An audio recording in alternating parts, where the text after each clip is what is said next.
the best magicians in the world try to fool two of magic's finest, Penn and Teller. Anyone who pulls it off earns a spot in their long-running Vegas show. And now, the magicians with the strength of two men and the voice of one, Penn and Teller!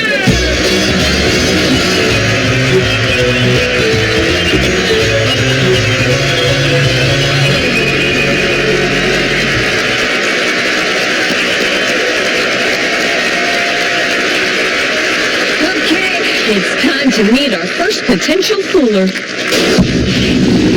My name is Elliot Zimmett. I'm an illusionist, and I'm from the Bronx in New York City. Coming to my show is an experience. It's high energy, there's beautiful women, there's exotic birds. St. Germain magic. I used to tell the promoters never to announce that I'm an illusionist at the show, so when I walk on stage and look like a music artist, people think I'm going to sing, and the microphone didn't work, so I threw it in the audience, and in midair, it changed into a bird. The routine I'm doing for this show is a classic of magic, but I added in lots of surprises.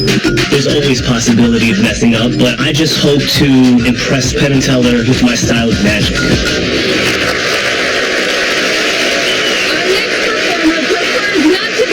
As a magician or illusionist, so please welcome this guy, Elliot Zimmett. Line of delivery. Sign here.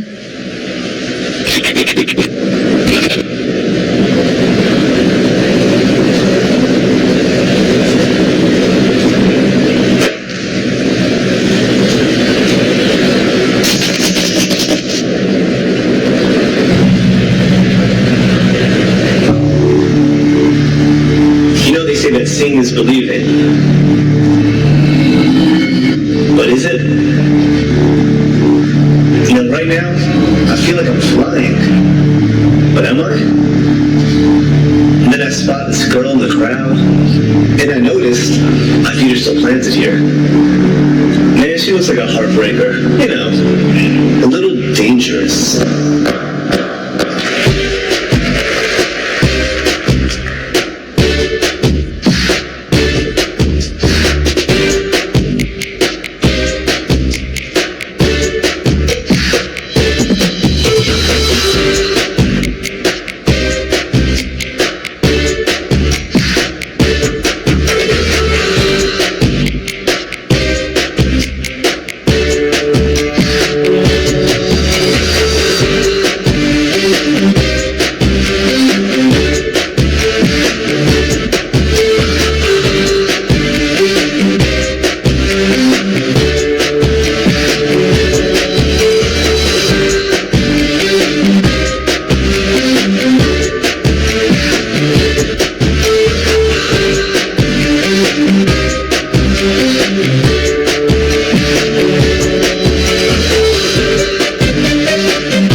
Allison. That's incredible.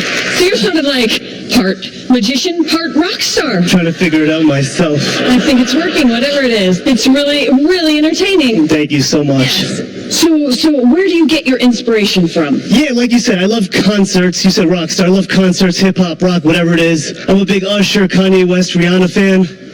So the look, the lights, the costumes, the energy, the connection with the audience is most important. That's so cool. So that's kind of my thing. Yeah, I think the boys are done with their chit-chat. Elliot, my new friend, really good. We love the fact that everybody who does origami usually uses, swords, which are completely non-motivated, unjustified, out of the blue. It's just no reason for it. Using the broken mirror and the pieces looks great. It really is a really, really good idea. We know this theater inside out, and we know it so well that we know your trick is harder than people at home may think it is. People at home may think, well, this is a big theater in Vegas. It is probably maggoty with trapdoors. There's probably trapdoors everywhere on that stage. And we happen to know that on that stage, there's one gigantic trapdoor that you can bring a car in and out, but it's not sneaky at all. You can't do anything on it. So you did that without trapdoors. So what you actually did was harder than many people at home may think. We know the whole layout of this and how fast you moved around. So once we've eliminated trapdoors, which is what everybody else would think it is, there's really only one place at one time you could have done it, and we know what that is, but it was a great switch. Thank you so much. Thank you. Well, so you're confident that you didn't pull Penn and Teller, but you certainly entertained us all. I'm so happy. Yes. Well, what a pleasure. Thank you so much. well, Okay, it's great, man. Thank you, Elliot Zimmett, ladies and gentlemen. Thank you so much. More magic on the way, but first let's catch our breath. More Fool Us after this.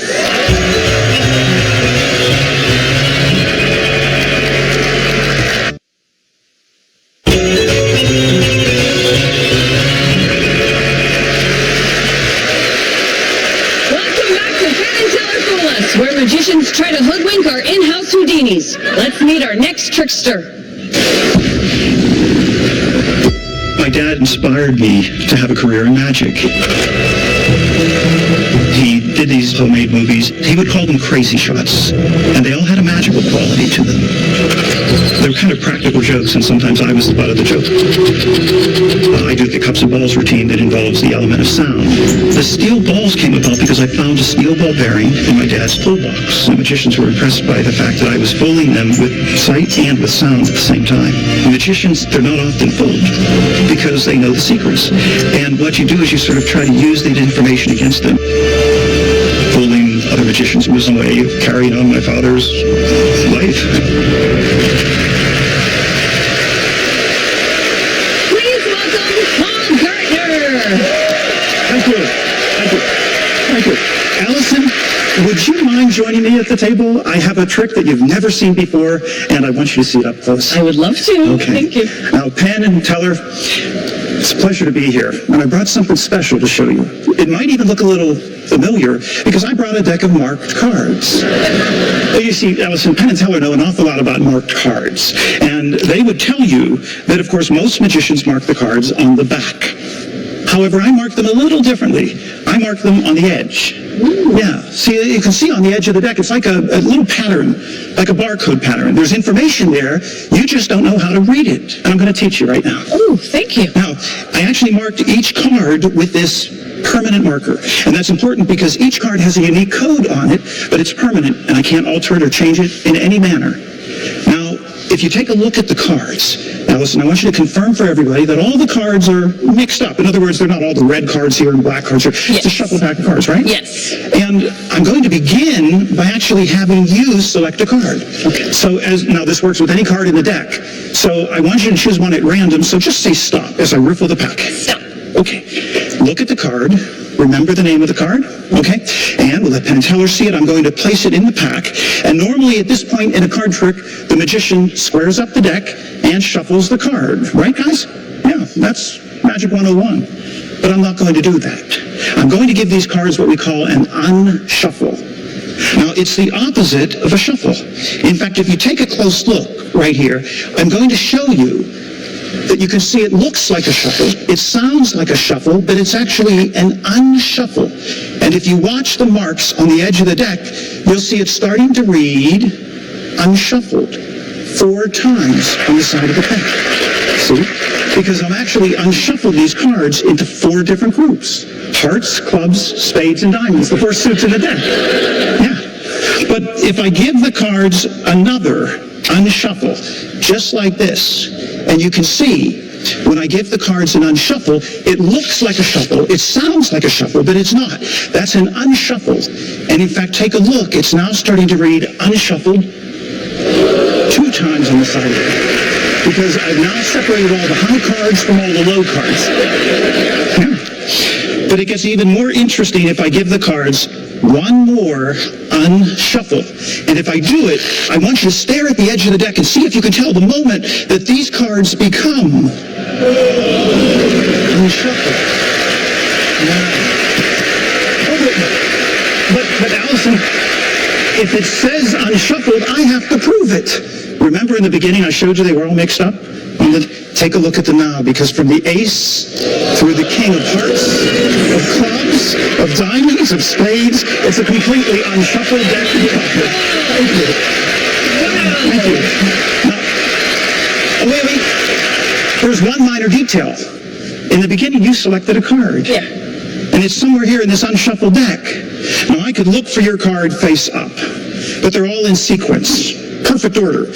That wouldn't be too difficult to find, and besides, it probably wouldn't fool Penn and Teller. But if I found your card face down, it would be a little more impressive. For the first time, tell me and everyone else, what was the name of your card? The king of spades. If I give the cards one more unshuffle, and if I rearrange almost every card in the pack, except for the top and bottom cards, I think I can hit it. And I did. There it is, your king of spades. Thank you. Thank you. Hey, Penn and Teller, I think it's pretty clear at this point. I can find any card in this deck I want to find. And I can also put these cards in almost any order I want them. Look, if I give them one more unshuffle, take a look at now. The cards have been separated. All the red cards and all the black cards. So there's really only one final question to answer, and that is, did I fool Penn and Teller? Thank you.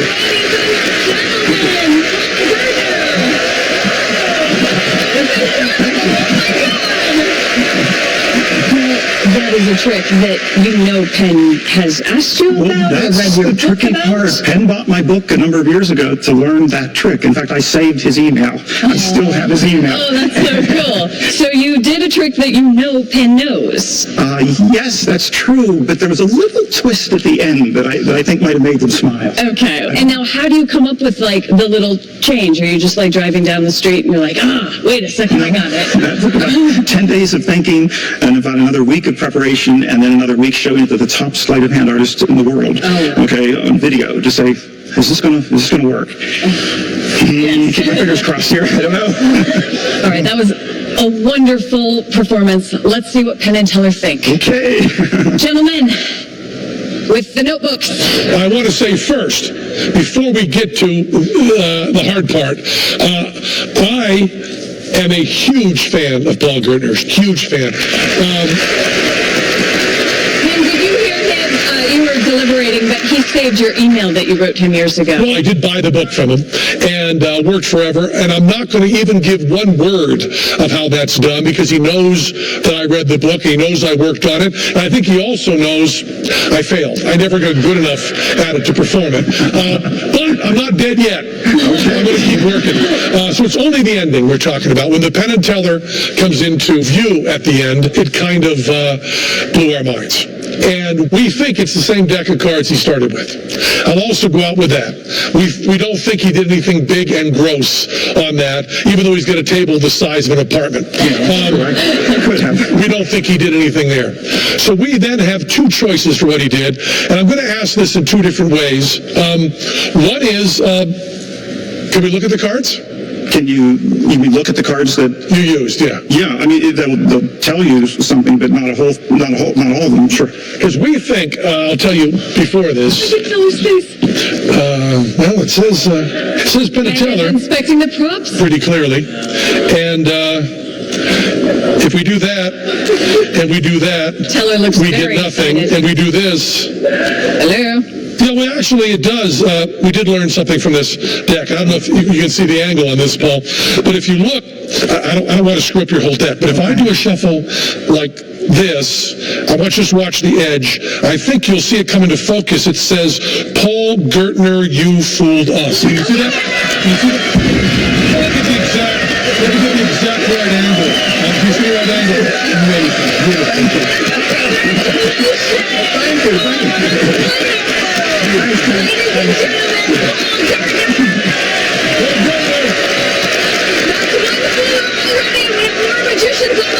Can lightning strike twice tonight? Come back and find out.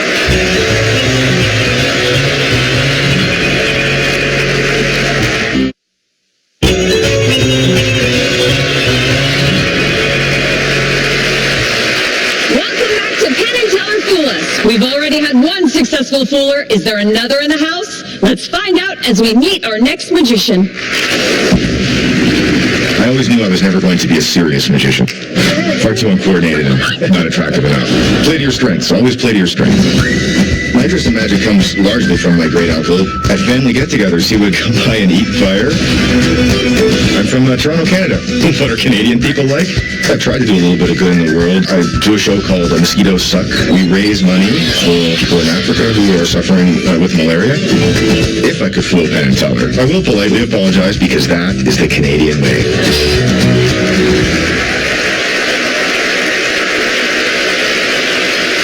Joined by 5 randomly selected members of our audience, please welcome Matt DeSero. Thank you. Thank you very much.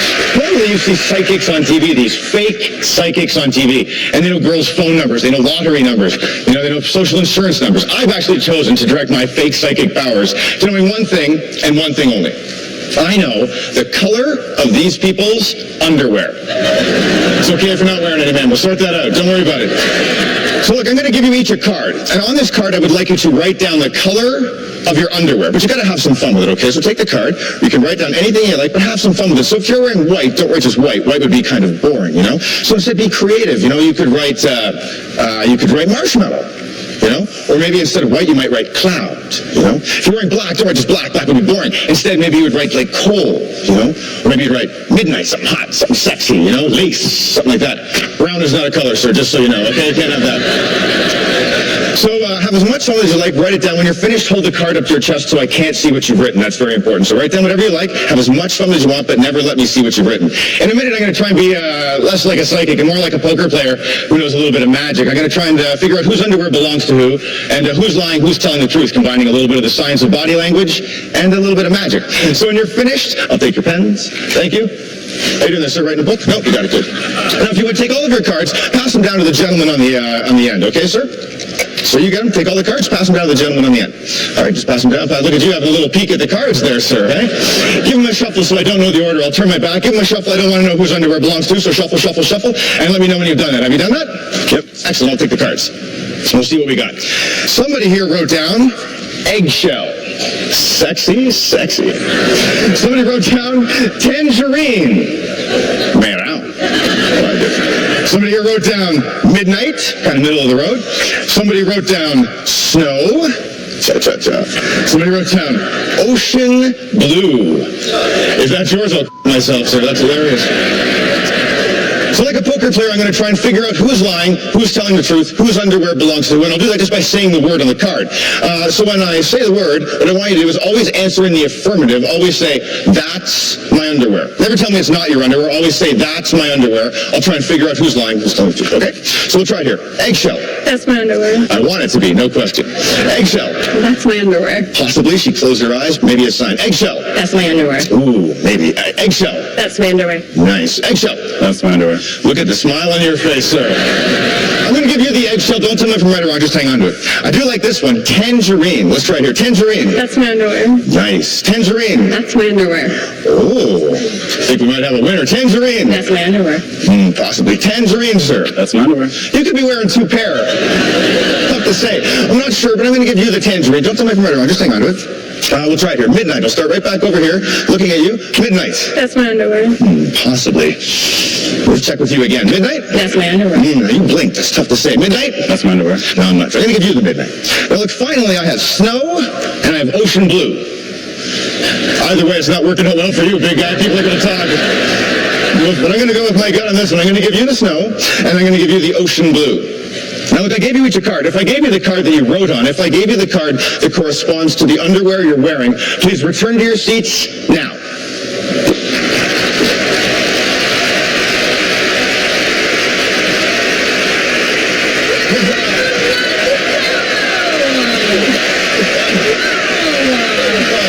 Do you know how everybody picks their underwear?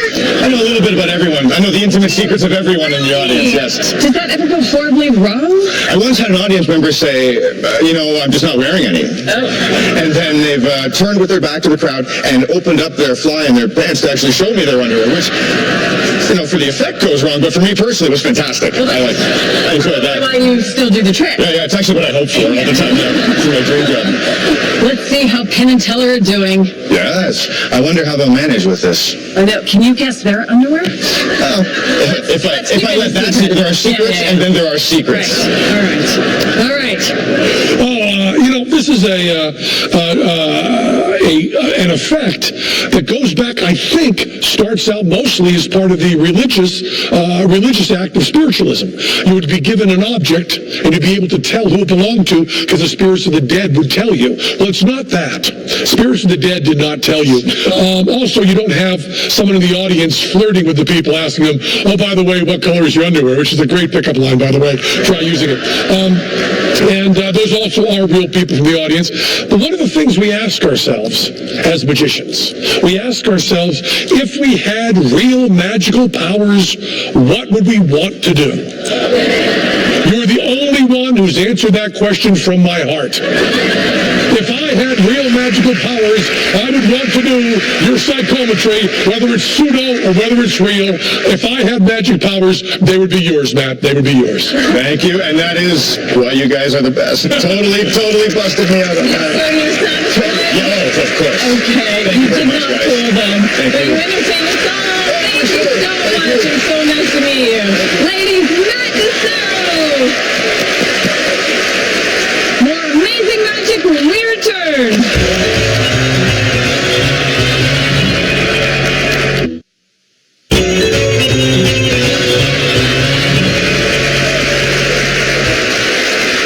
Welcome back to Penn and Teller Fool Us. Let's meet our next illusionist. My name is Rokas. I'm from Lithuania, and I'm a holder of the World Guinness record for the highest throw of a single playing card. Lithuania is a small country. The population is only 3 million people. There are not a lot of magicians. I would say from 5 to 7. Maybe when I come back it will be 8.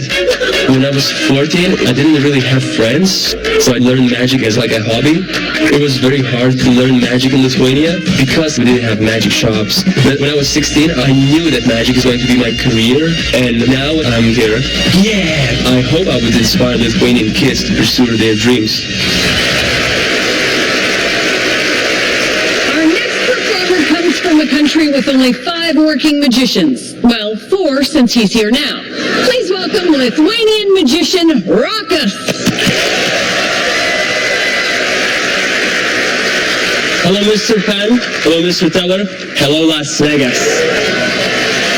My name is Rokas, and I have always wanted to make people feel better. I told this to my teacher, and she said, Rokas, you should be a doctor.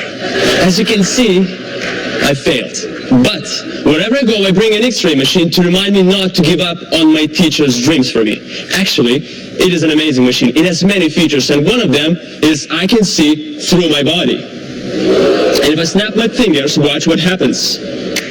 I will need this if I fool those guys, and this if I don't. But for now, I need a deck of cards. Thank you. I need an amazing volunteer, so please give a big round of applause to Alison Hennigan. Hello, Alison. Alison, please confirm that all the cards, they're not the same. Are they different, yes? Yes. Good. Now, Alison, when I riffle through the cards, all you have to do is just say stop anytime, okay? Stop. Here? Yes. Okay, this is a card, you stop that, okay? Okay. Everybody, please remember it. And Alison, draw something very unique in the center of the card. Okay. The reason why Alison is doing this is because I told her to. Now, this is your signature, okay? And in magic, every move creates a different kind of an effect. For example, this magical move makes all the cards appear on the floor. This effect was discovered by Isaac Newton in 1687. Thank you for getting the joke. I appreciate that. Alison, don't worry about the cards, okay? Okay. Because we have an X-ray machine, so let's take another deck of cards.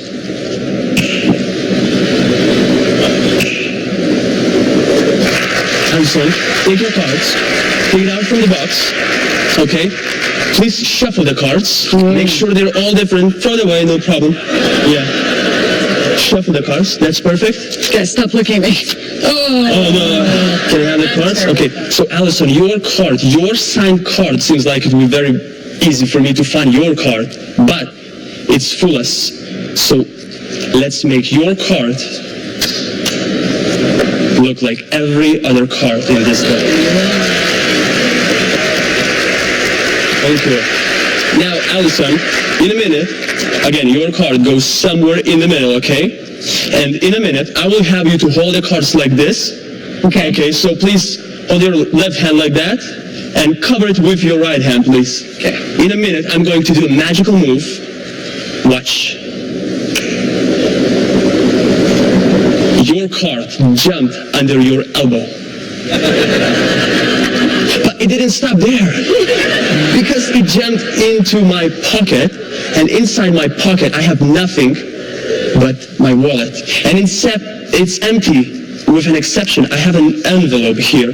And Alison, could you please open it? Because there's something inside that might put a smile on your face. Just hand me the cards, yes? Yes. Thank you.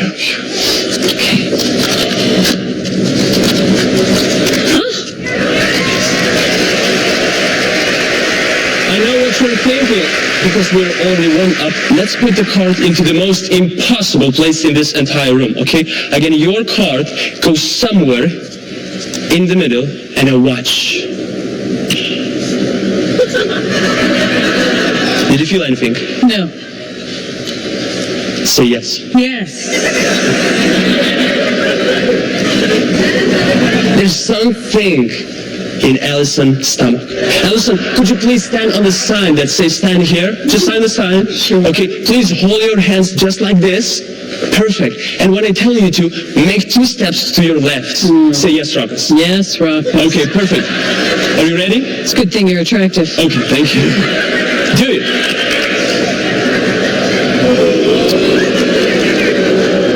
I like making people feel better, and I like making people feel happy. And sometimes, things that makes us happy surprise us from inside.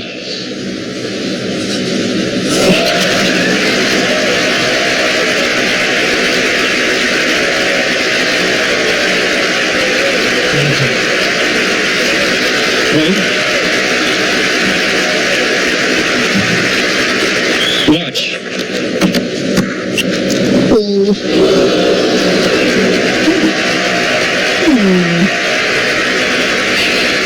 Is this your card? That is my card!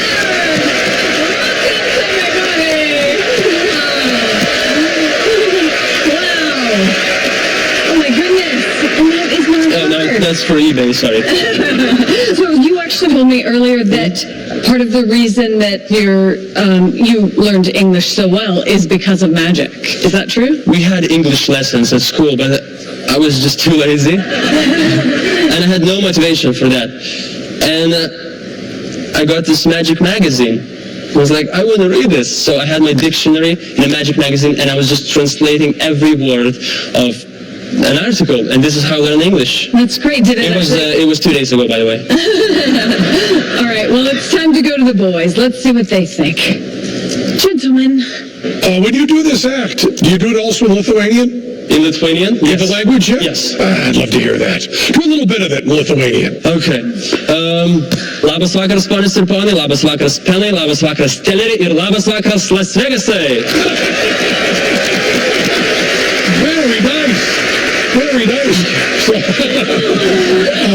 Boy, it's a great act. It's great to see Card to Wallet, where it comes not out of the inner pocket, but out of the outer pocket. That's a great twist on that. Makes it much more deceptive to others. We also love seeing you do film to life. Nice to see it done with a big, in a big way like that. The thing that we might have, we might be right on and we might not, Why don't you just not and just give him the trophy? I know, you He's so sweet. He is so sweet. He's really cute. I bet people would love to come see him. All of that is true. Give it to him. Okay, well, maybe we're wrong on this, but you know, a lot of times the most innocuous things a magician does, the things that absolutely don't matter, have nothing to do with the trick, may be the whole crux. Like just when you take I take that pencil and put it down on top of that screen, or you take a notebook and put it over here like this. You take a card and place it on top of an X-ray machine. You put one thing over here, one thing over there. Doesn't mean anything unless you know, and then it means everything. And I hope we're wrong. I hope you're wrong too. I hope you are, but they're not.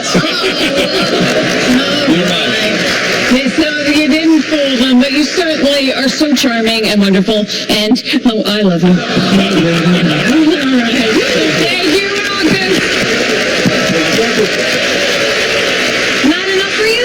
How about a trick by our very own Penn and Teller? Believe me, you don't want to miss it, so stick around.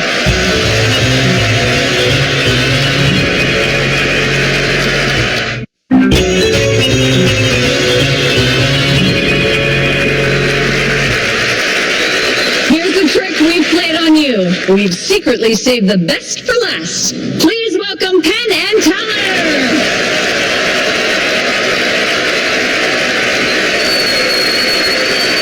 30 years ago, we were on a whole season of Saturday Night Live, and it was that season, 1986, not very memorable, but that is the season that got the most complaint letters they'd ever gotten in the history of the network. And it wasn't the whole season, it just happened to be one particular show, and it wasn't just one particular show, it was one particular bit, and we happened to be there for that. As a matter of fact, it was our bit. We got the most complaints that the network had ever gotten in the history of the network with a trick. Thank you. And it's a little perplexing why we got that many complaints on this, because it's a simple sleight of hand trick you may have seen a zillion times. You took it's a rope trick, and it's not a sleight of hand. It's just it's a cut restored rope. You just cut it in half like this, and then we cut it again, each of the pieces off like that, and each of the piece off like that, and we threw it into the audience, and then with a little bit of mumbo jumbo, we restored that rope completely. And then threw the rope into the audience. Now that was the most complaints they've ever gotten on that network. Of course, we didn't do it exactly like that. We used a slightly different thing besides the rope. It was the exact same trick. We did this is our California king snake. This is Elsie, our California king snake. I don't want to frighten anybody there, but if you're okay with snakes, you can see that he did a real snake. Now, what's funny about this is there's a lot of stuff that's political and sexual. They do drug stuff. They do racial stuff. But this got the most complaints they ever got. We just took our California king snake, just like we took the rope. And as you can see, Elsie's very, very active. And we just took our same switchblade, and then we just cut it in half, just like that. And then we cut off each of the pieces just like that. And we cut off the other piece just like that. And threw that into the audience. And after a little mumbo jumbo, we just totally restored her until she was completely okay. And then we threw that into the, no, just kidding about that.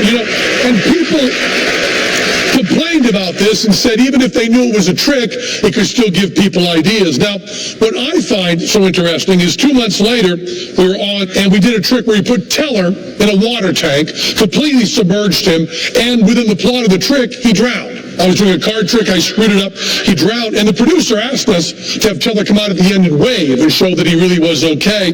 We didn't do that. And then at the end of the show where the whole cast comes out and waves, Teller wasn't there. We just left him dead. When we killed Teller on the show, we got no complaints at all. So please don't write in about this. The snake is fine, and so is Teller, as though you cared. There she is right there. See? You like animals? You like animals, Russell?